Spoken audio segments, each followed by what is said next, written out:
প্রায় ৩৯ লক্ষ টাকার মতো, যে এই টাকাটা গেল কোথায়? বিভিন্ন মাদার পার্টির অনৈতিক কাজ, টেন্ডারবাজি, চাঁদাবাজি, বিভিন্ন জায়গায় হামলা মামলা, এই কাজগুলো করে। মানে আসলে আমাদের সময় যারা ধান্দাবাজি করতো তারা রাজনীতি করতো। বলতে পারেন ইসলামী ছাত্র আন্দোলন বাংলাদেশ একটি ইনস্টিটিউশনাল একটা অর্গানাইজ, অর্থাৎ রাজনীতিটা ইবাদত হিসেবে আমরা করি। আমাদের 7টা ব্যারিকেড ছিল, 7টা ব্যারিকেড ভেঙে গেছিল, লোকজন ভিতরে ঢুকে গেছিল। জুলাই আন্দোলনের সবচেয়ে বড় যে বোল্ড লাইনটা ছিল, ওই নরপিশাচ তুই আমার সন্তানদের বুকে কেন গুলি করলি। ওই সময় এই যে প্রথম দফায় যে অ্যারেস্ট হয়েছিল, এই অ্যারেস্টের মধ্যে আমাদের 7 জন নেতৃবৃন্দ, এর বাইরেও আমাদের মহানগর কেন্দ্রিক এবং ক্যাম্পাস কেন্দ্রিক আরো অনেকজন। কি পরিমাণ ভলান্টিয়ার ছিল আপনাদের? এইভাবে একবার স্পষ্ট করে বললেন যে শেখ হাসিনার পতন হয়ে গেছে, শুধু আনুষ্ঠানিকতা বাকি, তোমরা মাঠ ধরে রাখো।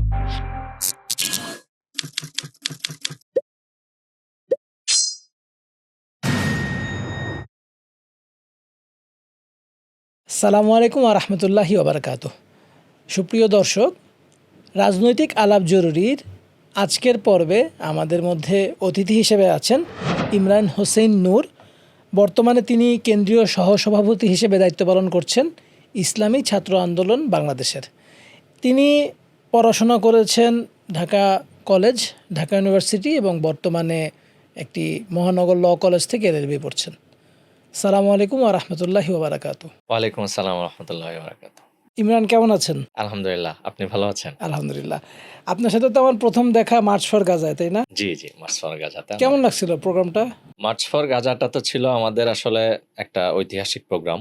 এখানে বাংলাদেশে ইতিপূর্বে এরকম দলমত নির্বিশেষে সর্বজন গ্রাহ্য একটা প্রোগ্রাম, এটা আমি দেখি নাই, এবং এটার সাথে আমি সম্পৃক্ত থাকা, এটা আমার সৌভাগ্যের কারণ আমি মনে করি। এবং এটা বাংলাদেশের শুধুমাত্র বাংলাদেশই না, আন্তর্জাতিকভাবেও আমাদের যে প্ল্যানটা ছিল ফিলিস্তিনের পক্ষে, যেই সলিডারিটিটা, এটা আমরা শো করতে পেরেছি। এজন্য আল্লাহর দরবারে কৃতজ্ঞতা। আপনারা যারা উদ্যোগে ছিলেন, আপনাদের নেতৃত্বে বা আপনাদের সাথে থেকে আমরা কাজ করতে পেরে আমরা খুবই কৃতজ্ঞ।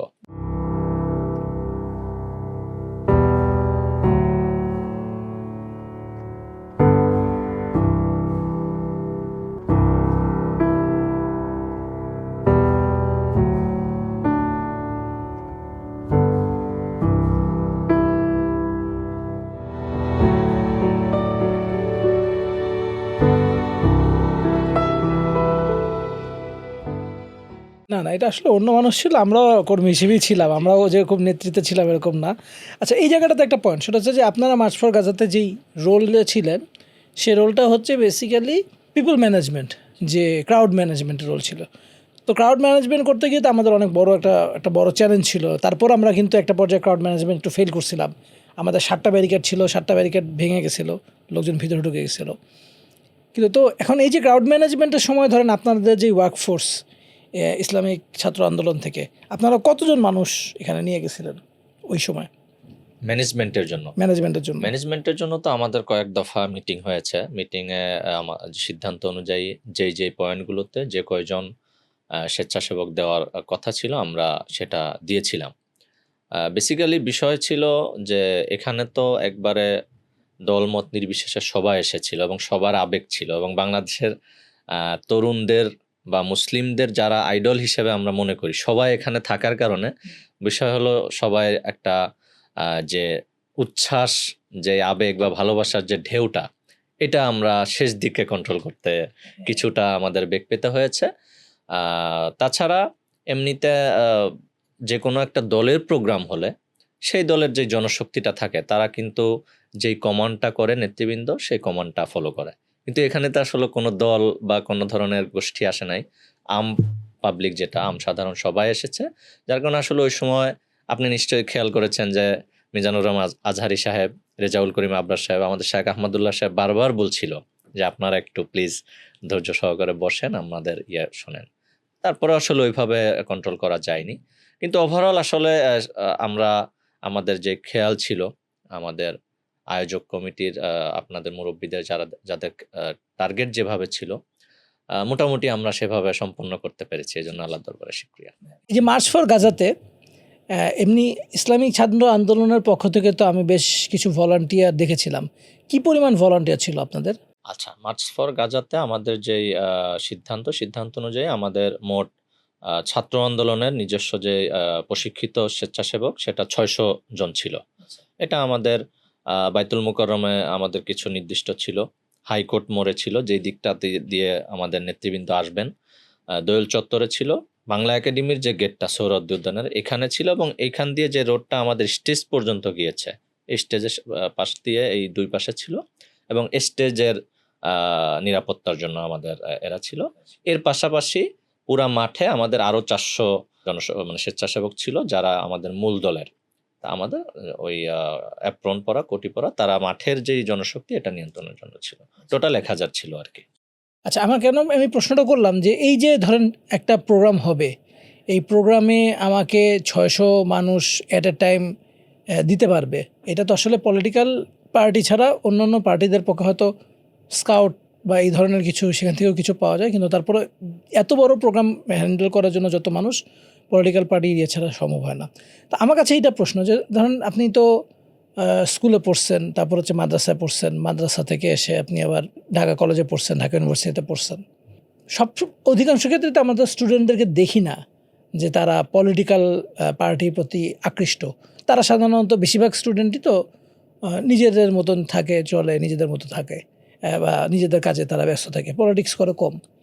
আপনার কাছে কি মনে হয় যে ধরেন পলিটিক্যাল পার্টিতে যদি স্টুডেন্টরা পার্টিসিপেট করে, ছাত্ররা কি এক্সট্রা কারিকুলার অ্যাক্টিভিটিসে খুব বেশি জড়িত থাকে, বা থাকলে কীরকম পার্সেন্টেজে থাকে? বিষয়টা হলো একটা হলো এক্সট্রা কারিকুলাম অ্যাক্টিভিটিস, সেটা আমাদের ক্যাম্পাস কেন্দ্রিক, অধিকাংশ ক্যাম্পাসেই ডিবেটিং সোসাইটি আছে।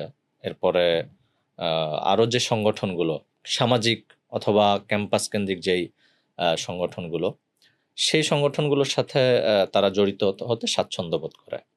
বাকি ছাত্র রাজনীতির ব্যাপারে কিছুটা অনাগ্রহ আছে। কারণ হলো স্বাধীনতা পরবর্তীতে বাংলাদেশে আসলে ছাত্র রাজনীতি বলতে যেটা হয়েছে, হল দখল, মারামারি, চাঁদাবাজি, র্যাগিং করা, শিক্ষার্থীদের সাথে খারাপ আচরণ করা, এই যে ছাত্র নেতৃবৃন্দ এই কাজগুলো করার কারণে বাংলাদেশের বড় একটি ছাত্র জনতা বা সাধারণ শিক্ষার্থীরা মনে করে যে আসলে এটা আমাদের জন্য না।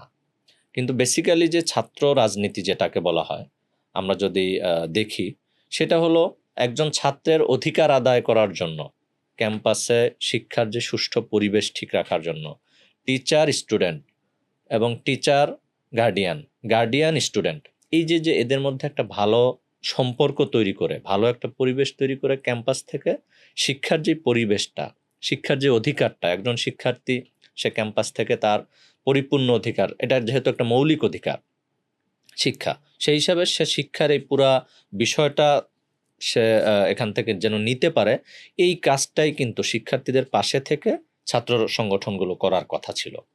এই জায়গাটা থেকে সরে যাওয়ার কারণেই মূলত ছাত্ররা বা শিক্ষার্থীরা ছাত্র রাজনীতির প্রতি অনীহা চলে আসছে। এটা হলো বিষয়। হ্যাঁ, তার মানে আমি যেটা বলতে চাইলাম যে আমরাও আমাদের অভিজ্ঞতা দেখছি যে আমাদের সময় তো আরও অনেক বেশি ছিল যে ছাত্ররা রাজনীতি, মানে আসলে আমাদের সময় যারা ধান্দাবাজি করতো তারা রাজনীতি করতো, এরকম একটা জিনিস আমাদের কাছে মনে হইতো ইউনিভার্সিটিতে থাকতে আমরা যখন ছিলাম। আমি হচ্ছে ইউনিভার্সিটিতে ঢুকছি হচ্ছে 2002-2003, আমি বেরোইছি 8-9 সেশনে। আমি এই সময়টার কথা বলতেছি। পরবর্তীতে পরিস্থিতি কিন্তু অনেক পরিবর্তন হয়েছে, যেটা আমি দেখেছি। ধরেন কিন্তু এই যে 600 জন আপনারা নিয়ে আসছেন, এটা তো আপনাদের তো শুধু ঢাকার না, নাকি শুধু ঢাকার এই 600 জন যারা জয়েন করছিল, নাকি ঢাকার বাইরেরও ছিল? হ্যাঁ, এটা শুধুমাত্রই আমাদের ঢাকার যে ক্যাম্পাসগুলো আছে, ক্যাম্পাসে আমাদের যেই, এবং আমি আপনাকে একটা বিষয় মানে নোট দিয়ে রাখি, এই 600 জন কিন্তু আমাদের মানে প্রশিক্ষিত একটা গ্রুপ। যেমন আমরা মানে যে কোনো কাউকেই আমরা স্বেচ্ছাসেবক হিসেবে আমাদের একটা ক্রাউড ম্যানেজমেন্ট বা মেনটেনিং এর জন্য দেই না। আমাদের এই স্বেচ্ছাসেবক যারা, তাদের আবার আমাদের ট্রেনিং হয়। ট্রেনিং বলতে এই যে ক্রাউড ম্যানেজমেন্টের যেই বিষয়গুলো, কিভাবে ক্রাউড ম্যানেজমেন্ট করবে বিশৃঙ্খলা তৈরি হলে, কারণ আমাদের তো মিছিল, মিটিং, সভা সমাবেশ এবং আমাদের বড় বড় ইভেন্ট প্রোগ্রাম করতে হয়। সেখানে আমাদের এদেরকে কন্ট্রোল করতে গিয়ে আমাদের এই বিষয়গুলো আমরা ট্রেনিং দিয়ে থাকি বা প্রশিক্ষিত করে থাকি। তো আমাদের এই যে ছাত্র আন্দোলনের যে 600 আমরা জনশক্তি এখানে দিয়েছি স্বেচ্ছাসেবক হিসেবে, এটা আমাদের স্পেশাল জনশক্তি। এর বাইরেও আমাদের মহানগর কেন্দ্রিক এবং ক্যাম্পাস কেন্দ্রিক আরো অনেক জনশক্তি আছে। আমার পয়েন্ট যেটা, সেটা হচ্ছে এই যে জনশক্তিটা আপনাদের আছে, যে ধরেন এতজন মেম্বার আছে, তো এদের আসলে মোটিভেশন কি? এরা কেন ইসলামিক ছাত্র আন্দোলন এটার সাথে জড়িত? আচ্ছা, তাহলে তো আমাদের মূল লক্ষ্য এবং উদ্দেশ্যের দিকে যেতে হয়। আপনি যে প্রশ্নটা করলেন, ইসলামী ছাত্র আন্দোলন বাংলাদেশের মূল লক্ষ্য হলো জাহেলিয়াতের যে পতন, জাহেলিয়াতের পতন, জাহেলিয়াতের আধিপত্যের পতন করা এবং মানে ইসলামী সমাজ প্রতিষ্ঠা করা। এটা আমাদের মৌলিক ২ টা বিষয় এবং এটার উদ্দেশ্য হলো আল্লাহ তাআলার সন্তুষ্টি অর্জন। তো আমরা আমাদের যে পুরা কার্যক্রমটা, এটা যেহেতু আমরা মানুষ, খলিফা হিসেবে আল্লাহ তাআলা আমাদেরকে প্রেরণ করেছেন, সেই খেলাফতের দায়িত্বের জায়গা থেকে মূলত আমরা ইসলামী ছাত্র আন্দোলন বাংলাদেশকে এখানে রিকমেন্ড করি। কেন সেটা? যে একজন মানুষ মুসলমান হিসেবে তার যে দায়িত্ব, তার যে ইবাদত বা কর্তব্য, এই কর্তব্যগুলো পালন করার ক্ষেত্রে অনেক সময় কোঅপারেটিং লাগে, সহযোগিতা লাগে বা জামাতবদ্ধতা লাগে। তো আমরা সেই দায়িত্বগুলো বা সেই ইবাদতটা পালন করার জন্য মূলত আমরা ইসলামী ছাত্র আন্দোলন বাংলাদেশ কাজ করে যাচ্ছি এবং শিক্ষার্থীদের মধ্যে নৈতিক চর্চাটা, শিক্ষার্থীদের শিক্ষার অধিকারের বিষয়ে সচেতন করা। যেহেতু মুসলমান আমাদেরকে মৃত্যুবরণ করতেই হবে। সেই মৃত্যুবরণের সময় যেন আমরা একজন মুসলমান হয়ে মরার যেই নির্দেশনাটা আল্লাহ তাআলা দিয়েছেন, সেই মুসলমান হয়ে যেন মৃত্যুবরণ করতে পারি, এই জায়গাটাতে একজন তরুণ, একজন শিক্ষার্থী তাকে আমরা মোটিভেশনের জায়গায় নিয়ে আসি এবং সেখান থেকেই তাদেরকে আমরা আমাদের যে কার্যক্রমগুলোতে সম্পৃক্ত করি। এখানে আরেকটি বিষয় হলো ইসলামী ছাত্র আন্দোলন বাংলাদেশ গতানুগতিক যে ছাত্র রাজনীতি বা ছাত্র সংগঠন যারা ক্ষমতার পারপাস সার্ভ করে, বিভিন্ন মাদার পার্টির অনৈতিক কাজ, টেন্ডারবাজি, চাঁদাবাজি, বিভিন্ন জায়গায় হামলা মামলা, এই কাজগুলো করে, এই জায়গা থেকে ইসলামী ছাত্র আন্দোলন বাংলাদেশ সম্পূর্ণ আলাদা। আমাদের পুরো কাজটাই বলতে পারেন ইসলামী ছাত্র আন্দোলন বাংলাদেশ একটি ইনস্টিটিউশনাল একটা অর্গানাইজেশন। এখানে টোটাল একজন শিক্ষার্থী কিভাবে তার পড়াশোনা থেকে শুরু করে নৈতিক চর্চা এবং তার একাডেমিক লাইফ, ক্যারিয়ার লাইফ এবং এই টোটাল বিষয়টাকে একজন মুসলমানের জিন্দেগির মধ্যে দিয়ে কিভাবে বের করে আনা যায়, এই জায়গাটাতে কাজ করে যাচ্ছে। তো ধরেন না, আমি আসলে পলিটিক্যাল এই পার্টি বা ছাত্র যেই পলিটিক্যাল পার্টি এ ব্যাপারে খুব অনেক সুগভীর জ্ঞান রাখি, কারণ আমি এগুলো করে আসছি এরকম না। এ কারণে আমার কিছু প্রশ্ন যদি আপনার কাছে মনে হয়, ভাই এটা তো বেসিক প্রশ্ন, এটা কিছু মনে করবেন না কাইন্ডলি, হ্যাঁ। তো ধরেন আমার কাছে যদি মনে হয় যে আপনি যে কথাটা বললেন, ধরেন একই রকম কথা তো আসলে ইসলামিক ছাত্র শিবির তারাও বলে, তাহলে ধরেন তারাও কিন্তু আপনার অন্যান্য মেইন স্ট্রিম মাদার পার্টির তারা লেজুরি ভিত্তিক রাজনীতি করে না বলেই তারা দাবি করে। এবং আপনি যা বললেন যে ইসলামিক আল্লাহ সুবহানাহু ওয়া তাআলাকে মনে রাখা, আল্লাহর সন্তুষ্টির জন্য কাজ করে, এটাও তাদের কারিকুলামের মধ্যে আছে। এখন তাহলে ইসলামিক ছাত্র শিবিরের সাথে আপনাদের মানে একটা স্টুডেন্টকে যদি অপশন দেওয়া হয়, আপনিও আপনার পিচটা প্লেস করলেন, একজন ছাত্র শিবিরেরও একজন সে তাকে দাওয়াত দিল, তো এই ছাত্রটা কেন ইসলামিক ছাত্র শিবির বাদ দিয়ে আপনাদের দলে আসবে? আচ্ছা, ধন্যবাদ। বিষয় হলো আমরা ইসলামী ছাত্র আন্দোলন বাংলাদেশের যে লক্ষ্য বা উদ্দেশ্য, ছাত্র শিবিরের যে লক্ষ্য উদ্দেশ্য, হ্যাঁ, আপনার কথা মতো এটা কাছাকাছি বা তারাও ইসলামের দিকে আহ্বান করে, আমরা ইসলামের দিকে আহ্বান করি। কিন্তু বেসিক যে জায়গাটা, পার্থক্যের যে জায়গাটা, সেটা হলো কার্যক্রম এবং আদর্শ। এখানে বাংলাদেশে মানে এটা ২ টা ধারায় যদি আমি বিশ্লেষণ করি, যদিও এটা একটু মানে সাংঘর্ষিক হবে। বিষয় হলো যে এখানে ইসলামী ছাত্র আন্দোলন বাংলাদেশ যেই লক্ষ্য এবং উদ্দেশ্য নিয়ে কাজ করছে, ছাত্র শিবির যে লক্ষ্য এবং উদ্দেশ্য নিয়ে কাজ করছে, একটা হলো আমাদের সংবিধান, আমাদের গঠনতন্ত্র বা নীতিমালা, এখানে লেখা আছে যে আমি ইসলামের দিকে দাওয়াত দিচ্ছি। কিন্তু আমি যদি আমার কথার সাথে কাজের মিল না থাকে, আদর্শিক জায়গাটা ঠিক না থাকে, তাহলে তো আসলে এটা একটু দ্বিচারিতা হয়ে যায়। আরও একটু ক্লিয়ার করে যদি বলি, ইসলামের মৌলিক যে আদর্শগুলো আছে, নীতিমালাগুলো আছে, ফরজ, ওয়াজিব যে বিধানগুলো আছে, এইগুলো যদি আপনি হাদিসে আসছে যদি আপনি শিথিল করেন বা এটাকে অবহেলা করেন, তাহলে কিন্তু ইমানের সাথে বিষয়টা জড়িত হয়ে যায়, ইমান কেন্দ্রিক হয়ে যায়। তো ছাত্র শিবির ইসলাম কায়েম করতে চায় বা ইসলামী হুকুমত প্রতিষ্ঠা করতে চায় অথবা আল্লাহর জন্য ইসলামী হুকুম অনুযায়ী পরিচালনা করতে চায়। কিন্তু দেখেন তারা মানে ইসলামের মৌলিক যে ফান্ডামেন্টাল যে রুলসগুলো, বেসিক প্রিন্সিপালসগুলোতে তারা কিন্তু বারবার ভায়োলেশন আনছে। তারা ক্যাম্পাসের মধ্যে পর্দার যে বিধানটা, এটা প্রচণ্ডভাবে তারা লঙ্ঘন করছে। এরপরে ছেলে মেয়ে অবাধে যে বিচরণ করা, এটা আল্লাহ তাআলা সুবহানাহু ওয়া তাআলা সুস্পষ্টভাবে নির্দেশ করেছেন যে নারী এবং পুরুষ পর্দা করতে হবে। 2 নাম্বার হলো তারা ইসলামের যে শেয়ারে ইসলাম যেটাকে বলা হয়, ইসলামের যে নিদর্শনগুলো, এর মধ্যে কিন্তু দাড়ি টুপি এটা অন্যতম। একজন মুসলমান এবং একজন অমুসলিমের সাথে প্রথম পার্থক্য, মানে প্রথম দেখাতেই পার্থক্য করার একটা বড় একটা বিষয় কিন্তু দাড়ি টুপি বা জুব্বা। এই জায়গা কিন্তু তাদেরকে কিছুটা তাদেরকে অবহেলা করতে দেখা যায় বা এই জায়গায় তারা সরে আসে। কিন্তু ইসলামী ছাত্র আন্দোলন বাংলাদেশ মনে করে একজন শিক্ষার্থীকে আমরা ইসলামের এই ফান্ডামেন্টাল রুলসগুলোর প্রশিক্ষণ দিয়েই আমরা তাকে মূল যে ইসলামের আদর্শ বা মূল যে ইসলাম, এইটার চর্চা করে তাকে আমরা গড়ে তুলতে চাই। কারণ হলো আপনি যখন দেখবেন সমাজে যখন ছোট ছোট কোনো অন্যায় সহনশীল হয়ে যায়, তখন কিন্তু আস্তে আস্তে সেটা বড় ধরনের অন্যায়ের দিকে ধাবিত হওয়ার সম্ভাবনা থাকে। এজন্য আমরা মনে করি যে ইসলামের যে ফান্ডামেন্টাল রুলসগুলো, এই রুলসগুলোর ছোট ছোট জায়গা থেকে তারা ভায়োলেশন করার মাধ্যমে আজকে দেখা যায় যে তারা বিগত নির্বাচনে আমরা দেখেছি তাদের মাদার পার্টি তারা শরিয়ার বেসিক কনসেপ্ট থেকেই সরে গিয়েছে। এটা আমরা মনে করি যে এই জায়গা থেকে পদস্খলন হওয়ার কারণেই মূলত তারা এই পর্যায়ে চলে আসছে। এজন্য আমরা মনে করি যে ইসলামী ছাত্র আন্দোলন বাংলাদেশের তাদের লক্ষ্য উদ্দেশ্য যদিও কাছাকাছি সিমিলার, কিন্তু ইসলামী ছাত্র আন্দোলন বাংলাদেশ মৌলিক যে চর্চাটা ইসলামের ফান্ডামেন্টাল যে জায়গাগুলো, সেই জায়গাগুলো শক্তভাবে ধরে রাখার কারণেই মূলত শিক্ষার্থীরা যারা ইসলামকে চায়, ইসলামকে চর্চা করতে চায়, তারা এখানে ধাবিত। আচ্ছা, ধরুন আপনাদের মাদার পার্টি যদি আমরা বলি যে মাদার পার্টি ওই সেন্সে মাদার পার্টি না বললেও হয়তো, যেমন ইসলামী শাসনতন্ত্র আন্দোলন বাংলাদেশ, ইসলামী আন্দোলন বাংলাদেশ, ইসলামী আন্দোলন বাংলাদেশ, শাসনতন্ত্রটা বোধহয় এখন ব্যবহার না হয় না। তো ইসলামিক আন্দোলন বাংলাদেশের যিনি প্রধান, উনি তো আসলে একজন পীর, যাকে আমরা চরমনায়ের পীর নামে বেশি চিনি। তো ধরেন এখন ব্যাপারটা হচ্ছে এরকম, যদি হয় যে কোনো একজন ছাত্র সে আসলে পীরের হাতে বায়াত দিবে না, বা সে পীর পন্থা বা পীরতন্ত্রটাতে সে বিশ্বাস করে না, আবার কোনো কারণে সে ছাত্র শিবিরও তার পছন্দ না, তো এরকম মানুষের ক্ষেত্রের জন্য কি আপনাদের দরজা খোলা? অবশ্যই, কোনো অসুবিধা নেই। আমাদের গঠনতন্ত্র এবং নীতিমালায় স্পষ্ট করে বলা আছে ইসলামী ছাত্র আন্দোলন বাংলাদেশের যেই লক্ষ্য এবং উদ্দেশ্য, আমি আপনাকে হয়তো লক্ষ্য উদ্দেশ্যটা ইতিমধ্যে বলেছি। এই জায়গাটাতে যদি কেউ একমত হয় তাহলে যে কেউ আমাদের সদস্য হতে পারবে, আমাদের কার্যক্রম করতে পারবে, এবং এটার সাথে পীর সাহেব চরমনায়ের বায়াত হওয়া বা আমাদের মাদার পার্টির যে কোনো কার্যক্রমের সাথে এঙ্গেজ হওয়ার কোনো বাধ্যবাধকতা একেবারেই নেই।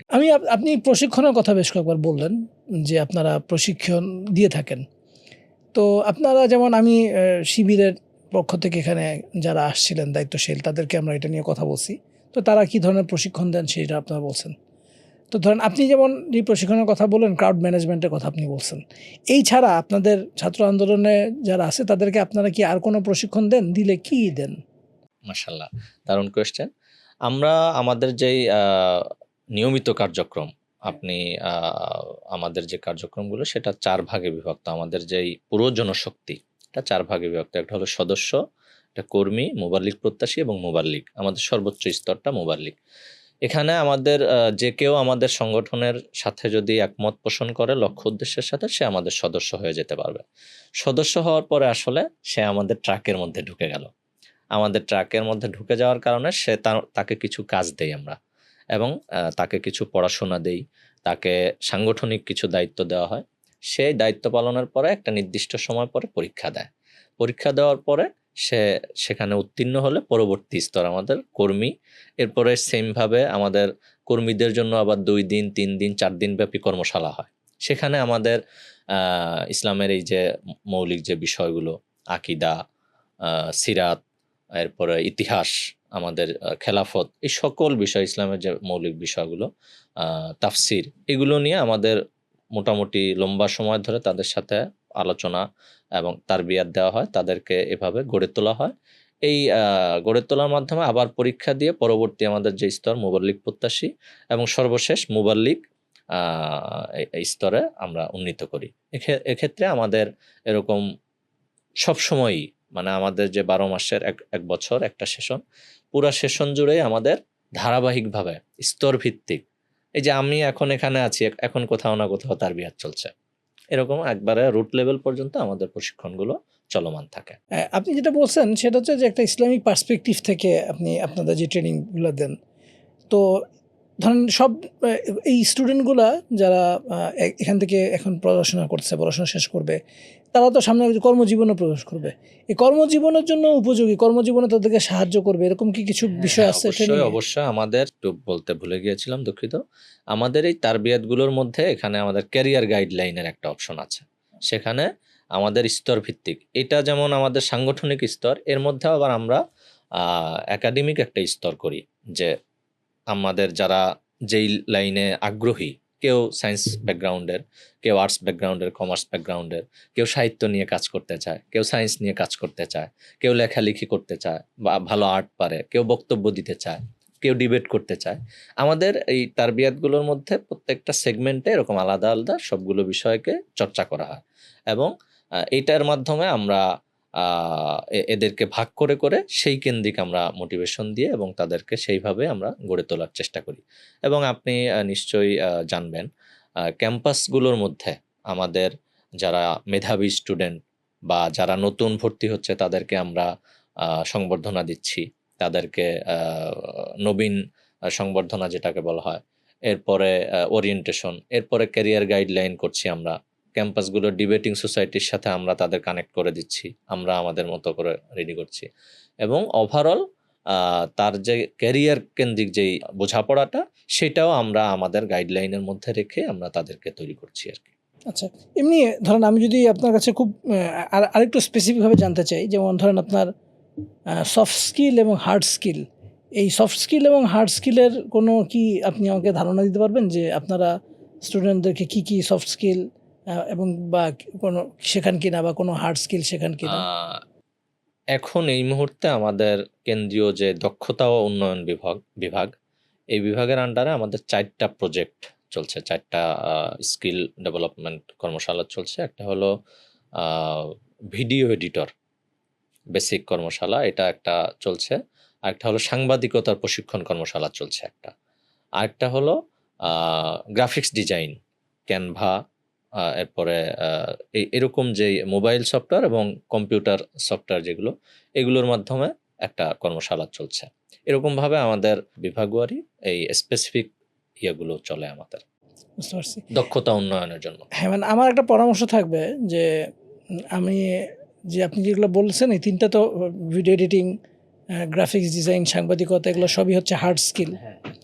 তো আপনাদের কিছু সফট স্কিলও আসলে ইন্টিগ্রেট করা উচিত আপনাদের কারিকুলামে, যেটা মানে আমরা ফেস করছি যে ইউনিভার্সিটি থেকে পাশ করার বহু বছর পরেও আমাদের আসলে এই জিনিসগুলা, মানে ইভেন ঢাকা ইউনিভার্সিটির স্টুডেন্ট হওয়ার পরেও আমাদের এগুলার কোনো প্রাতিষ্ঠানিক পড়াশোনা ছিল না। হয়তো একটা দুইটা সাবজেক্টের একটা দুইটা টপিকের কিছুটুকু পার্ট কভার করা হতো, কিন্তু অ্যাকচুয়ালি কোনো পড়াশোনা ছিল না, থিওরিটিক্যাল পড়াশোনা ছিল না, প্র্যাকটিক্যাল পড়াশোনা বা প্র্যাকটিক্যাল ইউজেজও ছিল না। কিন্তু বিশেষ করে যেমন পলিটিক্স যদি কেউ করতে চায়, তার যেমন ধরেন কনফ্লিক্ট ম্যানেজমেন্ট, এটা খুবই গুরুত্বপূর্ণ একটা সফট স্কিল। নেগোসিয়েশন, এটা খুবই গুরুত্বপূর্ণ একটা সফট স্কিল। কমিউনিকেশন, এটা ছাড়া আসলে কোনো কিছু হবেই না। তো এরকম এগুলো ছাড়াও আরও যে সফট স্কিলগুলো আছে আপনার নেটওয়ার্কিং থেকে শুরু করে, এগুলো আমার কাছে মনে হয় যে প্রাতিষ্ঠানিকভাবে ধরেন আপনার যেহেতু এটা স্কলাররা, যেমন অ্যাক্টিভ লিসেনিং, এটা একটা খুব বড় গুরুত্বপূর্ণ একটা সফট স্কিল, কিন্তু বহু মানুষের অ্যাক্টিভ লিসেনিং এটা নাই, কারণ সে অ্যাক্টিভ লিসেনিংয়ের উপরে সে কখনো বই পড়ে নাই, সে জানেই না যে আসলে অ্যাক্টিভ লিসেনিং কীভাবে করতে হয়, বা এরকম একটা কনসেপ্ট যেগুলো ছিল এটাই মানুষের মাথায় থাকে না। তো আমার একটা পরামর্শ থাকবে যে এটার জন্য আপনাদের যে কারিকুলাম আপনাদের যারা হাইয়ার আপস আছে তাদের কাছে আপনারা দিবেন, এবং এই জিনিসগুলো একটা স্টুডেন্টদেরকে সরকারের পক্ষ থেকে করতে পারলে তো খুবই ভালো হতো, ইউনিভার্সিটি কারিকুলামের মধ্যে করতে পারলে খুবই ভালো হতো। যেহেতু সরকার এগুলোতে এখনও ইনক্লুড করছে না, তারা হয়তো এটাকে গুরুত্বপূর্ণ মনে করছে না, বা সরকার একটা বড় যন্ত্র হওয়ায়, শাসনযন্ত্র একটা বড় যন্ত্র হওয়ায় এখানে এটা রেজিলিটি কম, তো ফলে সে কোনো একটা চেঞ্জ ইমপ্লিমেন্ট করতে চাইলেও তার বহু সময় লেগে যায়।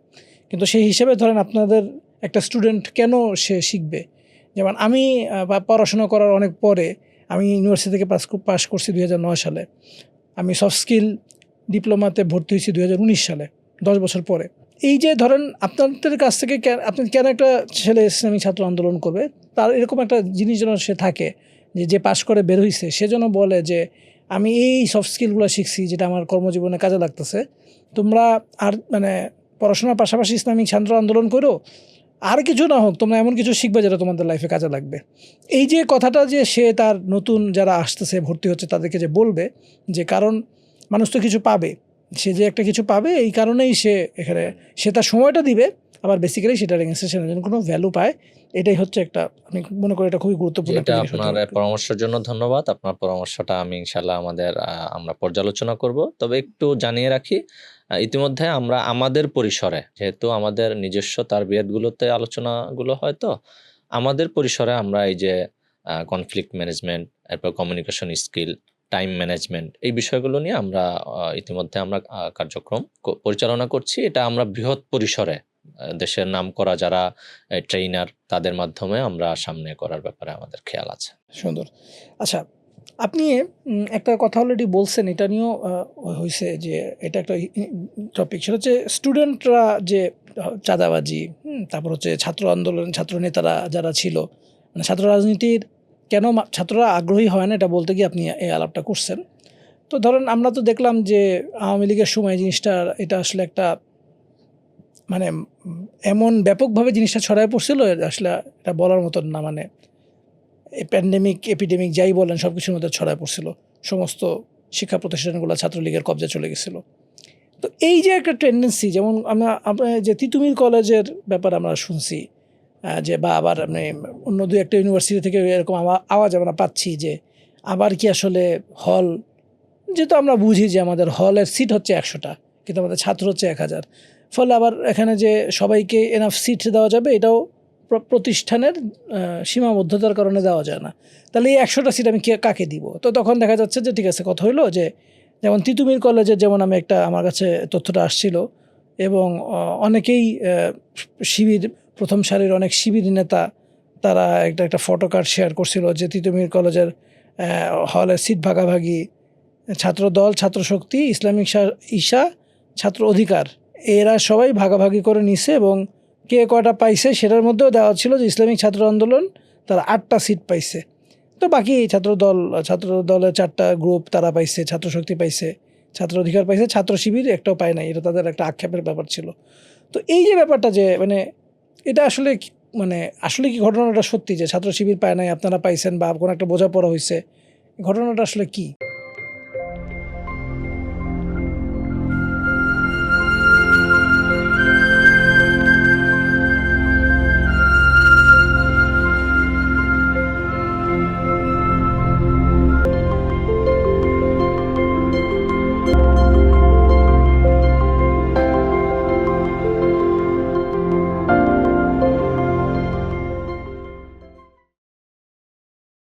ধন্যবাদ। আমি তাহলে ঘটনাটা একটু ক্লিয়ার করে বলি। তার আগে আমি বলতে চাই, ইসলামী ছাত্র আন্দোলন বাংলাদেশ মনে করে ক্যাম্পাসে আমাদের শিক্ষার্থী যেই আনুপাতিক হার, সে তুলনায় আবাসিক হোস্টেল সংকট আছে। তো এই হোস্টেলে যারা যে সিটগুলো আছে এটা কারা পাবে? আমরা বারবারই বলে আসছি এবং স্পষ্ট করে আমরা বলেছি যে এই সিটগুলো অবশ্যই মেধার ভিত্তিতে এবং দারিদ্রতা বা প্রয়োজনীয়তার ভিত্তিতে আমাদের এই সিটগুলো অবশ্যই ক্যাম্পাস যারা প্রশাসন তারা বিতরণ করবেন। এখানে তিতুমির কলেজে যে বিষয়টা হয়েছে, তিতুমির কলেজ বেসিক্যালি গত বছর একটা নতুন হল, শহীদ মামুন হল, এটা উদ্বোধন হয় গত বছর জুলাই মাসে। তো সেখানে মোটামুটি 400 সম্ভবত 30টা সিট আছে। এখন প্রথমে যখন ক্যাম্পাস প্রশাসনের সাথে ছাত্র নেতৃবৃন্দের একটা মিটিং হয়, সেই মিটিংয়ে আমরা ইসলামী ছাত্র আন্দোলন বাংলাদেশ এবং ইসলামী ছাত্র শিবির উভয় সংগঠনই আমরা দাবি করি যে এই সিটগুলো অবশ্যই মেধার ভিত্তিতে, প্রয়োজনীয়তার ভিত্তিতে আমাদেরকে বিতরণ করতে হবে। সেখানে ছাত্র অধিকার পরিষদ ছিল, ছাত্র শক্তি ওই সময় ছিল, ছাত্র দল ছিল। তো ওই আমাদের এই দাবির পরিপ্রেক্ষিতে ওইখানে যারা ছাত্রদল করে, ছাত্রদল নেতৃবৃন্দ তারা এই দাবিটা মানে নাই এবং হট্টগোল হয়। হট্টগোল পরবর্তীতে আমরা ওখান থেকে সবাই চলে আসে, ওইখানে কোনো সিদ্ধান্ত হয় না। পরবর্তীতে হয়তো ছাত্রদল তাদের যে 2-3টা গ্রুপ আছে তারা মিলে ক্যাম্পাস প্রশাসনকে হয়তো এক পর্যায়ে জিম্মি করেছে বা চাপ দিয়ে এটাকে পলিটিক্যাল বিবেচনায়, রাজনৈতিক বিবেচনায় সিট বিতরণ করার সিদ্ধান্ত নিয়েছে।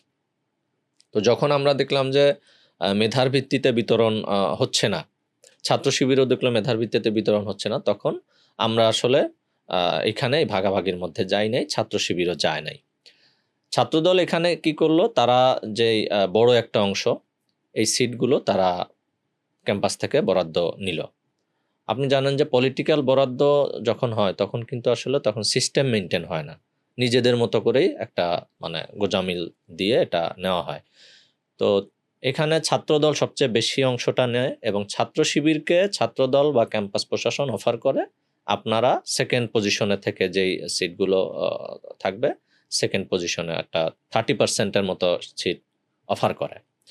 ছাত্র শক্তি, ছাত্র অধিকার পরিষদ আমাদেরকে অফার করে, কিন্তু আমরা তাদের এই সিস্টেমের মধ্যে না গিয়ে আমাদের আসলে অল্প কিছু সিট প্রয়োজন ছিল, কারণ আমাদের অলরেডি সেখানে আশেপাশে যে মেসগুলোতে আমাদের প্রচুর ছাত্র তারা আগে থেকেই থাকে। তো তারপরে আমাদের ওখানে আমাদের নেতৃবৃন্দ পরামর্শ করে দেখলো যে এখানে যেহেতু আমরা ক্যাম্পাস প্রশাসন পলিটিক্যাল বিবেচনায় সিট বরাদ্দ দিচ্ছে, আমরা এইভাবে নিব না, তো আমরা কিছু আবেদন করি যে সিটগুলো একবারে নিতান্ত আমাদের প্রয়োজন, এরকম 25টা সিট আবেদন করা হয়েছে এবং ওখানে আবেদন করার সিস্টেম হলো টাকা জমা দিয়ে হলের যে সম্ভবত 8,000 টাকা নির্ধারণ করা হয়েছে বাৎসরিক। এই 8,000 টাকা ফি জমা দিয়ে তারা আবেদন করে। আবেদনের থেকে মাত্র 8টা সিট মেধার ভিত্তিতে তারা বিবেচনা করে এই 8টা সিট তারা মাত্র আমাদেরকে দেয়। আর ছাত্রদল, ছাত্র শক্তি, ছাত্র অধিকার পরিষদ তারা কিন্তু ওই যে বরাদ্দ যেটা হয়েছে সেইভাবেই তারা নেয়।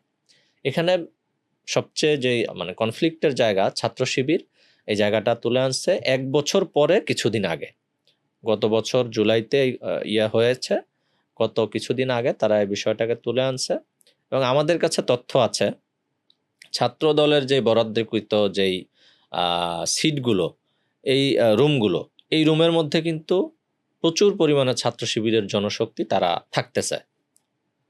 এখানে যেই একটা টাকার অঙ্ক সম্ভবত এই ইয়েতে নিয়ে আসা হয়েছে, তারা ছাত্র শিবির বা মিডিয়া যেটা করছে আর কি, ছাত্র শিবিরের media wing, official media wing যেটা, সেই একটা ফটো কার্ড আমার নজরে এসেছে। সেখানে তাদের বক্তব্য হলো এখানে 430টা সিটের আন্ডারে যেই টাকাটা আসে 41 লক্ষ টাকা, আর 430টা সিটের বাইরেও প্রায় আরো 350 স্টুডেন্ট হলে অবস্থান করছে, তারা ছাত্র দলের অথবা তারা বহিরাগত, হলে বৈধ না। এই যে এদের হিসাব করে যেই টাকাটা আসে প্রায় 39 লক্ষ টাকার মতো, যে এই টাকাটা গেল কোথায়? তো স্বাভাবিকভাবে ওখানে আমাদের নামটাও আসছে, 8টা সিট আমরা এখানে নিয়মিত সিস্টেম অনুযায়ী আমরা বৈধভাবে নিয়েছি টাকা জমা দিয়ে। এখন তাদের সেই মিডিয়ার বরাতে আমাদেরকে প্রশ্ন করা হচ্ছে যে ছাত্র দল, ছাত্র শক্তি, ছাত্র অধিকার পরিষদের সাথে ছাত্র আন্দোলনও এই হল সিট ভাগাভাগিতে জড়িত। কিন্তু আমরা স্পষ্ট করে বলেছি যে না, আমাদের এখানে এই সিট ভাগাভাগিতে কোনো ধরনের আমাদের নাই, এবং মূলত আমরা মনে করি যে ছাত্র শিবিরের যেই 1 বছর পরে এই বিষয়টা টেনে আনার কারণ আমরা যেটা মনে করি সেটা হলো যেহেতু তারা ছাত্রদলের সাথে হয়তো বনিবনা হয় নাই বা সিট ভাগাভাগিতে তাদের চাহিদাকৃত আসন সিট না পাওয়ার কারণে মূলত তারা এই প্রোপাগান্ডাটা ছড়িয়েছে। এবং আমরা যখন এটাকে ক্লিয়ারেন্স দিয়েছি, আমরা একটা স্টেটমেন্ট দিয়েছি, তখন কিন্তু ছাত্র শিবিরের সভাপতি উনি শেয়ার করেছিলেন ওই ফটোকার্ডটা, সেক্রেটারি জেনারেল করেছিলেন, তারা কিন্তু এটা সরিয়ে ফেলেছে। এটা আমাদের কাছে আমাদের নজরে এসেছে। মূল বিষয়টা ছিল এটা। এই যে ব্যাপারগুলো যে আসলে জুলাই অভ্যুত্থান হইল, জুলাই অভ্যুত্থানের পরে আমরা যে চেঞ্জগুলো ভাবছিলাম দেখব, তো সরকারের লেভেলে তো আমরা দেখছি যে আমরা হতাশই হয়েছি। অনেকগুলা কমিশন হইল, সেই কমিশন তাদের রিপোর্ট জমা দিল, কিন্তু সেই সংস্কারগুলো আসলে হয়নি। তো এটা কি দুঃখজনক না যে মানে কলেজ বা ইউনিভার্সিটি লেভেল, যেখানে আসলে ছাত্রদের বড় একটা সে আছে, সেখানেও আসলে এই জিনিসগুলো আগে যেটা হচ্ছিল এখনও সেই জিনিসটা হচ্ছে, নাকি আপনার কাছে মনে হচ্ছে যে না, কিছু পরিবর্তন আসছে? আসলে আমরা জুলাই অভ্যুত্থান আসলে যেই জন্য আমরা রাজপথে নেমেছিলাম, আমিও একবারে সম্মুখ সারিতেই ছিলাম জুলাইয়ের 4 তারিখ থেকেই। তো আমাদের বেসিক যে কনসেপ্টটা ছিল প্রথমে, সেটা কোটা সংস্কার বা বৈষম্য মুক্ত করার জন্য যেই ছিল। এরপরে তো সেটা আপনি নিশ্চয় জানেন যে আমরা যেই ফ্যাসিস্ট হাসিনা, স্বৈরশাসক হাসিনাকে আমরা পতন করে নতুন একটা বন্দোবস্ত তৈরি করার জন্যই মূলত আমরা রাজপথে ছিলাম, লড়েছিলাম। 5 আগস্ট পরবর্তীতে এই জায়গাটা ছাত্র নেতৃবৃন্দ মোটামুটি ধরে রাখার চেষ্টা করেছে ক্যাম্পাসগুলোতে। কিছু জায়গায় হয়তো ছোট ছোট কনফ্লিক্ট হয়েছে, কিন্তু এখনো আমরা মনে করি যে নতুন করে কেউ যদি সেই পুরাতন বন্দোবস্ত, অর্থাৎ হল দখল, হলে শিক্ষার্থীদেরকে সিট বিতরণ, সিট বাণিজ্যের নামে নিজেদের শক্তি প্রদর্শন এবং আধিপত্যের মহড়া দেওয়া, এই জায়গাগুলো যদি কেউ এখন আবার নতুন করে আনতে চায়, শিক্ষার্থীরা অবশ্যই এটা প্রতিরোধ করবে, প্রতিহত করবে, এবং যেই সংগঠন এটার সাথে সংশ্লিষ্ট থাকবে তাদেরকে বয়কট করবে। এটা আমরা দৃঢ়ভাবে বিশ্বাস করি। এবং আপনি দেখেছেন যে অভ্যুত্থান পরবর্তীতে এখন প্রায় 2 বছরই এখন হয়ে গেল। তো এখন পর্যন্ত কিন্তু মোটা দাগে ওরকমভাবে কোনো ক্যাম্পাসে আমরা দেখেছি 6 মাস কিন্তু একটা নির্বাচিত সরকার আসছে।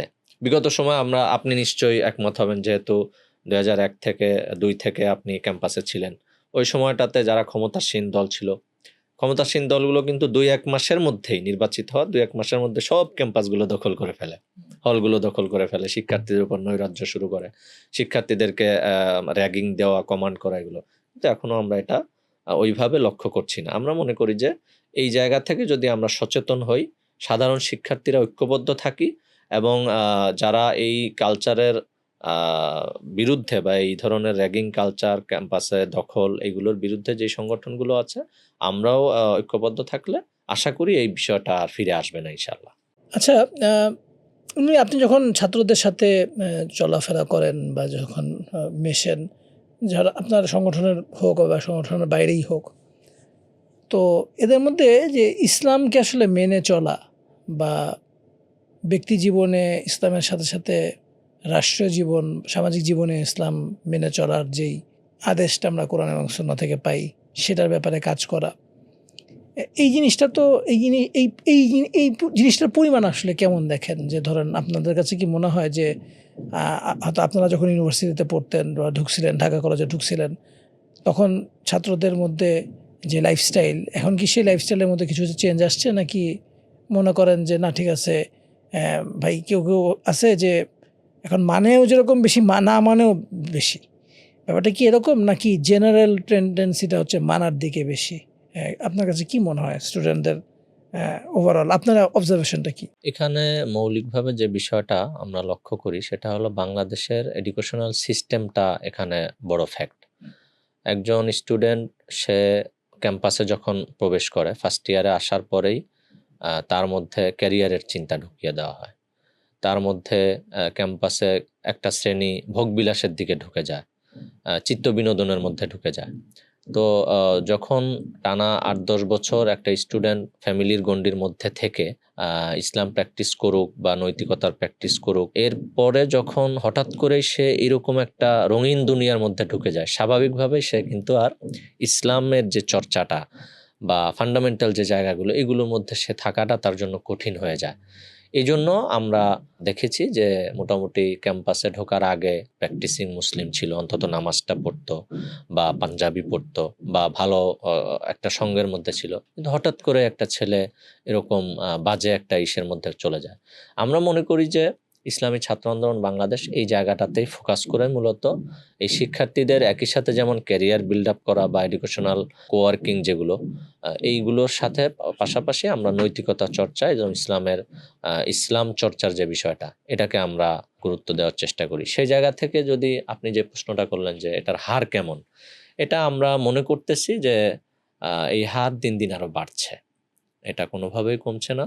কারণ আমরা দেখেছি ছাত্র আন্দোলন একসময় ছোট একটা সংগঠন ছিল, যখন প্রতিষ্ঠা হয়েছিল আমরা দেখেছি যে পর্যায়ে, এখন আলহামদুলিল্লাহ এর চেয়ে অনেক বেশি আমাদের জনশক্তি, অনেক বেশি কার্যক্রম, একবারে রুট লেভেলে আমাদের কাজগুলো ছড়িয়েছে। তো নিশ্চয়ই এখানে শিক্ষার্থীরা আমাদের সাথে আসেন এবং আমাদের সাথে বসেন, আমাদের বিষয়গুলো দেখেন বলেই তো আমাদের সাথে এই মৌলিক ইসলামের এই চর্চার জায়গাটাতে তারা সম্পৃক্ত হন।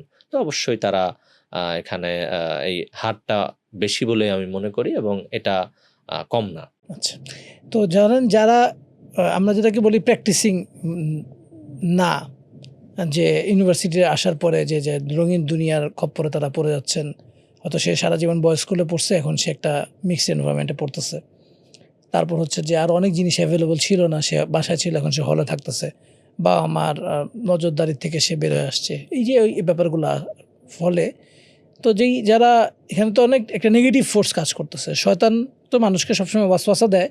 এখন শয়তানের টুলগুলো এখানে খুব সহজ, খুব ভালো অ্যাভেলেবল।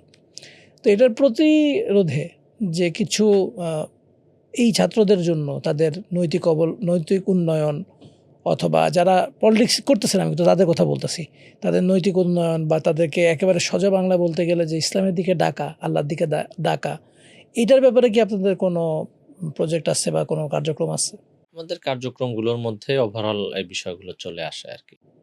যে যারা রাজনীতির সাথে জড়িত না, কিন্তু যেমন ধরেন তাবলিগের কথা যদি আমরা বলি, তাবলিগ যেরকম তাদের কাজই হচ্ছে গিয়ে মানুষকে ডাকা, যে ঠিক আছে ভাই আপনি আসেন, নামাজ পড়েন, তারপর সে কিছু দিনের কিছু দাওয়াত দেয়, এরকম ব্যাপারগুলো কি আপনাদের আছে? এক্ষেত্রে আমি যদি আরেকটু ক্লিয়ার করি, সেটা হলো ইসলামী ছাত্র আন্দোলন যিনি প্রতিষ্ঠা করেছিলেন আমাদের মরহুম শায়েখ সৈয়দ মোহাম্মদ ফজলুল করিম, আমাদের বর্তমান যিনি আমির, তার পিতা।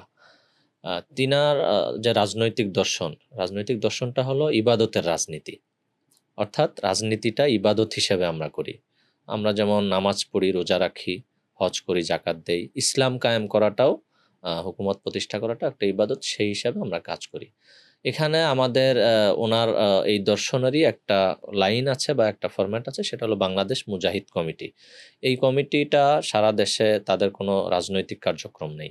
তারা কোনো ধরনের পলিটিক্যাল কিছুর সাথে সম্পৃক্ত না। তাদের যে কাঠামোয়, পুরা কাঠামোটাই হলো তাসাউফি ধারার।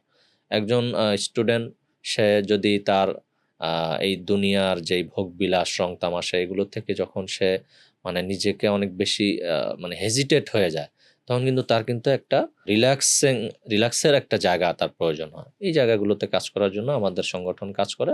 এখানে হালকায়ে জিকির, সোহবত, যেটা আমাদের যারা বিভিন্ন ধরনের যারা ভালো আলোচক, তাদের আলোচনা এখানে হয়, এবং আমলি জিন্দেগি গড়ার জন্য, প্র্যাকটিসিং মুসলিম হওয়ার জন্য যে উদ্বুদ্ধকরণ, এই কাজগুলো আমাদের এই সংগঠনের মাধ্যমে হয়ে থাকে।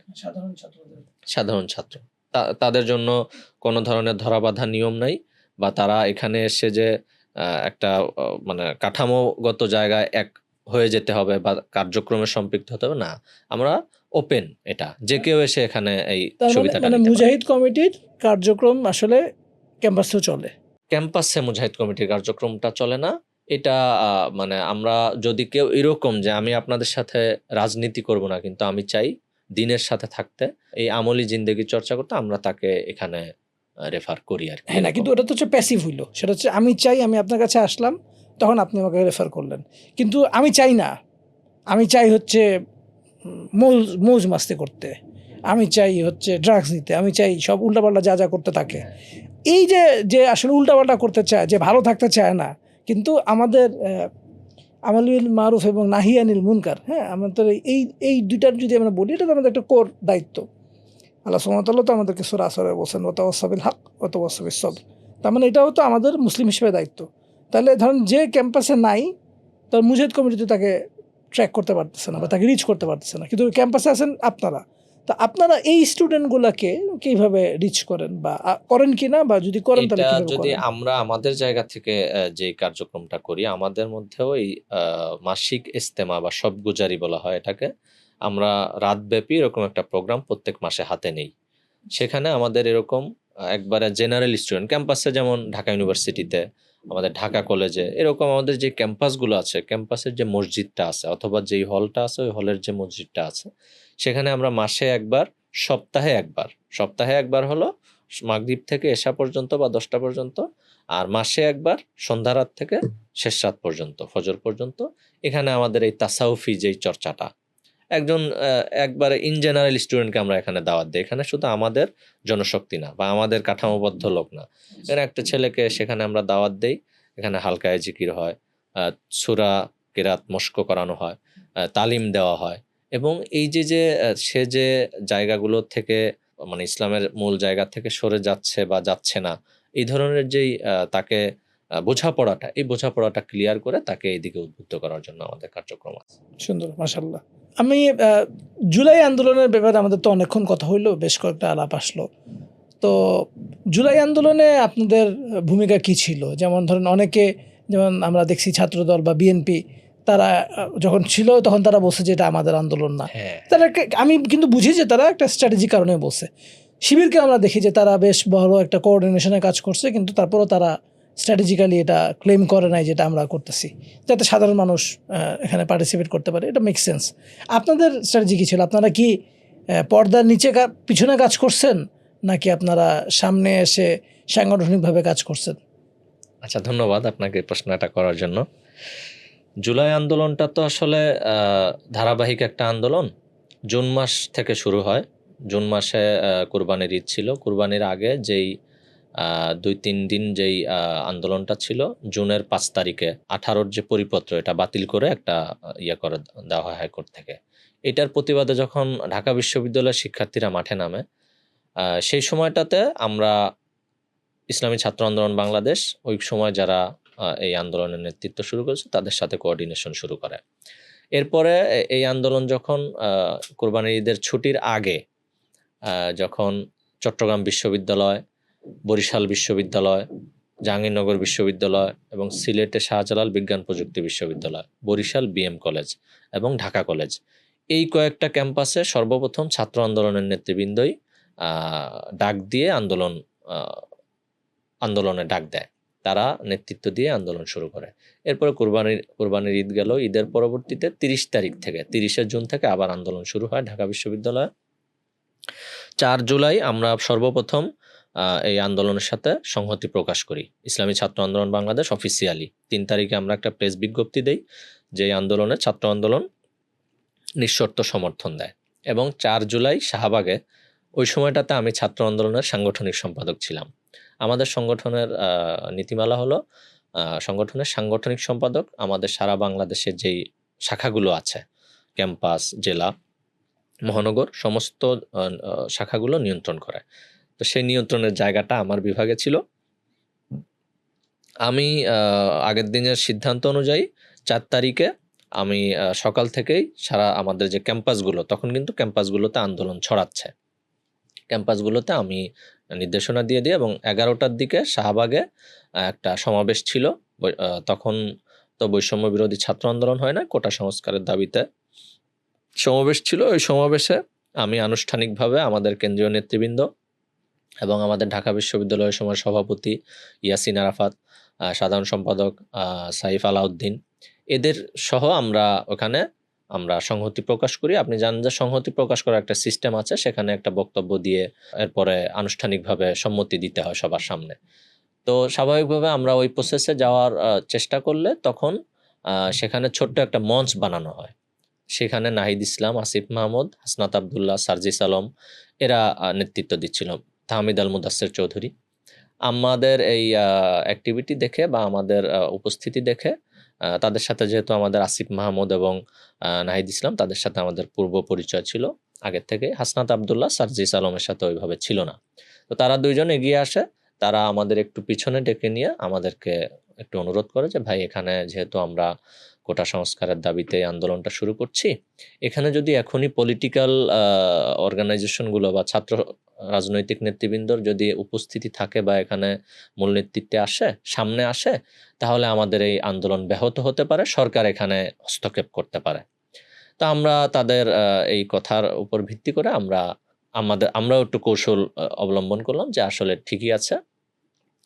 তারা অনুরোধ রাখলাম যে আমরা ফ্রন্ট লাইনে না থেকে আমরা তাহলে ব্যাক লাইনে পিছনে কাজ করব। তো তারা আমাদের অনুরোধ করলো যে, ভাই, এখানে তো আন্দোলন জমাইতে এবং আন্দোলনের যেই মূল পার্সপেক্টিভ এটা উঠাইতে অবশ্যই আপনাদের সহযোগিতা লাগবে। তো আপনারা ফ্রন্ট লাইনে নাই মানেই আপনারা আবার থাইকেন না বা না থেকে চলে যাবেন, এরকম না, আমাদের সাথে আপনারা থাকবেন। সেই দিন আমাদের যেহেতু একটাই প্রোগ্রাম ছিল ঢাকার মধ্যে, আমার ঢাকা কলেজ, তিতুমির কলেজ, এরপরে Bangla college, Dhaka polytechnic institute, Dhaka বিশ্ববিদ্যালয়, কবি নজরুল সরকারি কলেজ, সোহরাওয়ার্দী কলেজ, দনিয়া কলেজ, এরপরে এইদিকে যেই আমাদের ঢাকাস্থ প্রতিষ্ঠানগুলো, সব নেতৃবৃন্দ সেখানে আমরা উপস্থিত হই এবং ওই দিন থেকে আনুষ্ঠানিকভাবে আমরা ওইখানেই সংক্ষিপ্ত একটা মিটিং করে সব ক্যাম্পাসগুলোতে এই আন্দোলন জমানোর জন্য আমরা একটা নির্দেশনা আমি দিয়ে দেই আর কি। তো তো সেখান থেকে আমাদের নির্দেশনাগুলো তারা পালন করা শুরু করে। পরবর্তীতে 9 তারিখে সম্ভবত বৈষম্য বিরোধী ছাত্র আন্দোলনের একটা সমন্বয় কমিটি হয়, সেখানেও আমাদের বেশ কয়েকজন ছিল। এরপরে যখন 15 তারিখ শেখ হাসিনা যখন যে আন্দোলনকারীদের রাজাকার বলে যেই ইয়েটা উল্লেখ করলো, পরের দিন ঢাকা বিশ্ববিদ্যালয়ে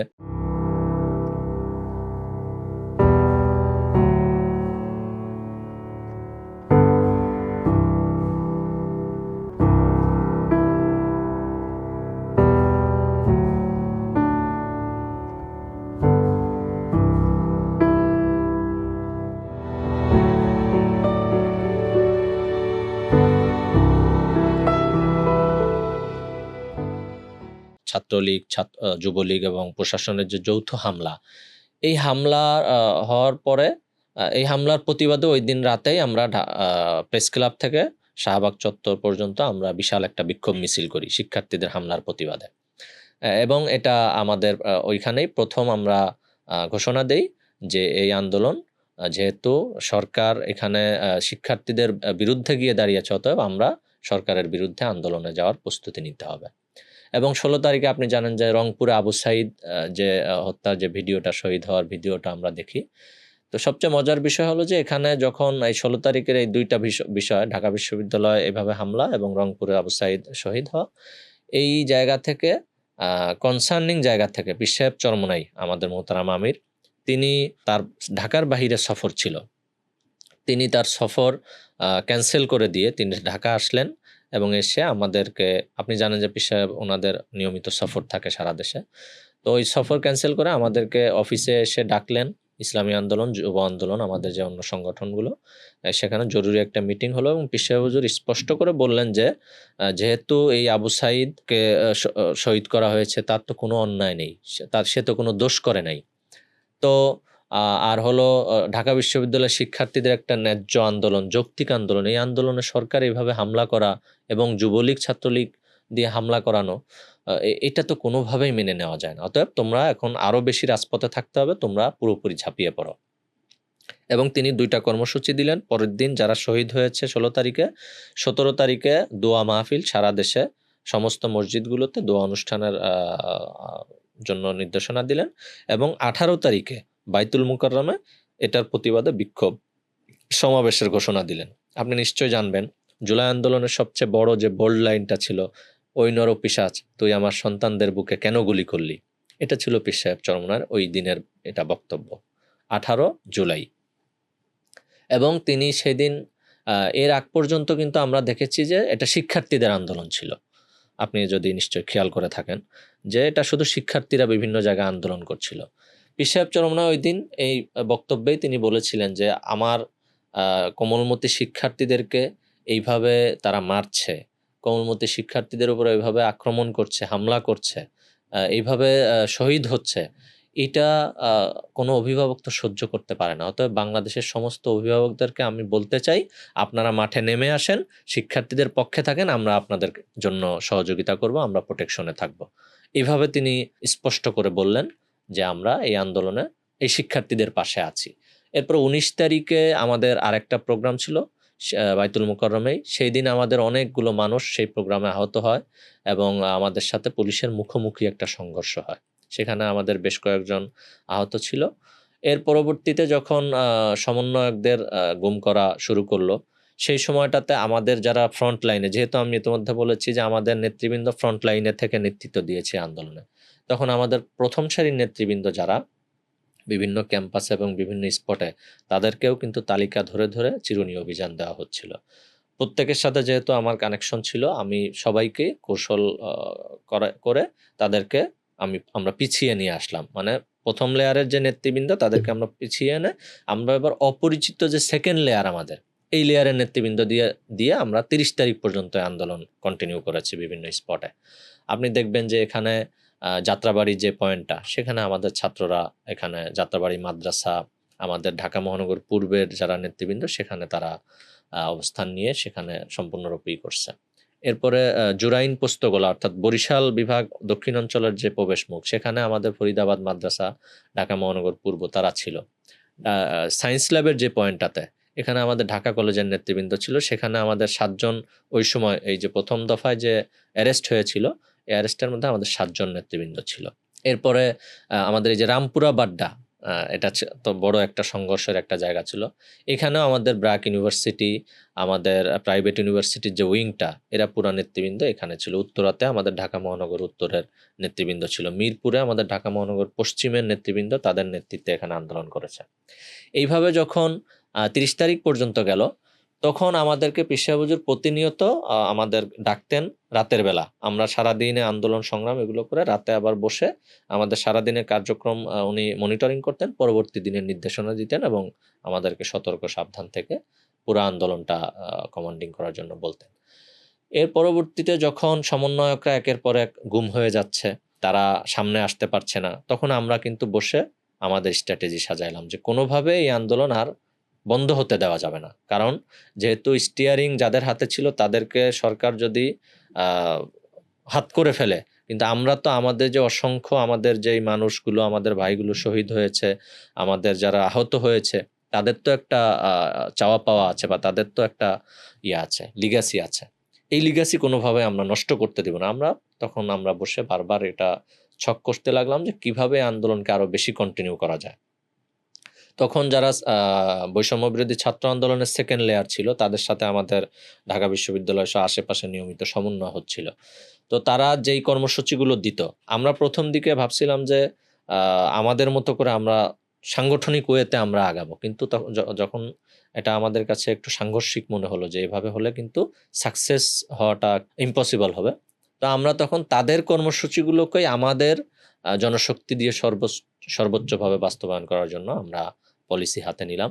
তো তখন তারা যে কর্মসূচিগুলো দিত, আমরা পরিপূর্ণভাবে সেই কর্মসূচিগুলো বাস্তবায়নের জন্য প্রতিনিয়ত নির্দেশনা দিতাম।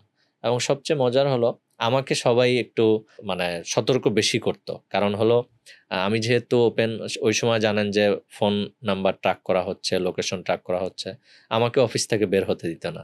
আমি সবসময় অফিসে বসে দিনের কিছু একটা অংশ মোবাইল ফোন অফিসে রেখে একটু বাইরে দেখতে বের হইতাম, বিভিন্ন বেশ ধারণ করে, রিক্সা নিয়ে, বাইক নিয়ে, হেলমেট পরে। আর তাছাড়া আমি বসে বসে এটা আমি কন্ট্রোল করতাম এবং কমান্ড দিতাম। যখন 30 তারিখ হয়ে গেল, পীর সাহেব হুজুর বললেন যে শেখ হাসিনার পতন, এইভাবে একবার স্পষ্ট করে বললেন যে শেখ হাসিনার পতন হয়ে গেছে, শুধু আনুষ্ঠানিকতা বাকি, তোমরা মাঠ ধরে রাখো, মাঠ থেকে এই মুহূর্তে উঠা যাবে না। তো আমরাও বারবার এইভাবে নির্দেশনা দিলাম।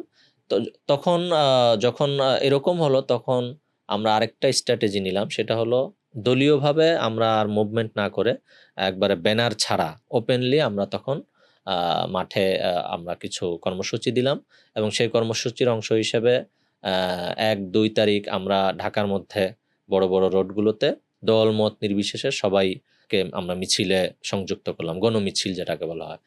3 তারিখে আপনি জানেন যে শহীদ মিনারে যেই এক দফা ঘোষণা হয়, সেখানেও আমাদের প্রায় কয়েক হাজার লোকের মিছিল আমরা পল্টন থেকে শুরু করে শহীদ মিনারে নিয়ে যাই।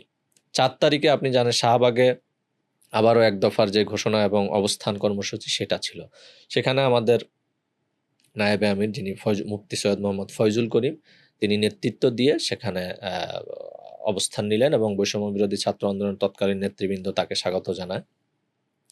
এবং আপনি জানেন যে 5 তারিখে সবচেয়ে বড় যে মিছিলটা, এটা নিশ্চয়ই আমরা অনেক জায়গায় শুনেছি বা দেখেছি, কারফিউ ভেঙে যে বড় মিছিলটা শাহবাগ অভিমুখে রওনা হয়, সেটা কিন্তু আমাদের নেতৃবৃন্দের মিছিল ছিল। এই মিছিলে আমরা নেতৃত্ব দিয়ে যখন শাহবাগের কাছাকাছি আমাদের নেতৃবৃন্দ পৌঁছালেন, তখন অলরেডি ঘোষণা হলো যে শেখ হাসিনা সে পলায়ন করেছে এবং সেনাবাহিনীর থেকে আমাদের মূল নেতৃবৃন্দকে ফোন দিয়ে বলা হলো যে এখানে আমাদেরকে ডাকা হয়েছে মিটিংয়ের জন্য। তো এই ছিল আমাদের ঘটনাক্রম।